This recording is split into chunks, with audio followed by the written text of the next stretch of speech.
မိစ္ဆာဆိုတာမမှန်မကန်မှားယွင်းတဲ့အနေထားပဲဒိဋ္ဌိမြင်နေတာမြင်တဲ့တာမဟုတ်ဘဲနဲ့မှန်မှန်ယွင်းမြင်တာအမှန်မမြင်ဘဲနဲ့အမှားမြင်အမှန်မြင်မှုဆိုတာအမှားမြင်တယ်ဆိုတာမဟုတ်တာကိုအဟုတ်ထင်တာဒီလိုဆိုလိုတာပေါ့တကယ်အရှိကိုမရှိဘူးလို့ထင်တာဒါအမှားမြင်တယ်လို့ခေါ်စာပေကျမ်းကမှာဒီမိစ္ဆာဒိဋ္ဌိကိုနတ္ထိကဒိဋ္ဌိလို့သုံးတယ်မရှိဘူးလို့ညင်းပယ်မှု10ချက်ရှိတယ်မရှိဘူးလို့ညင်းပယ်မှု10ချက်ဒါနနဲ့ပတ်သက်ပြီးတော့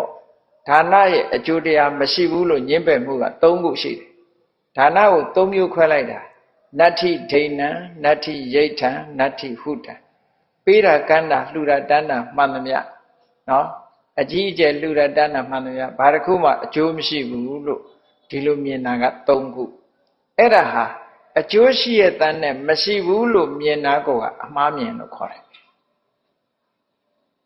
ပေးတာကမ်းတာအကျိုးမရှိပဲနေပါမလားဒီဘဝတည်းမှာပေးတာကမ်းတာအကျိုးရှိတာရှိတယ်လေ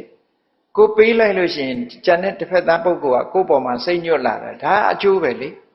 နောက်တမလွန်ဘဝတွေပြောတာမဟုတ်သေးဘူးဒီဘဝ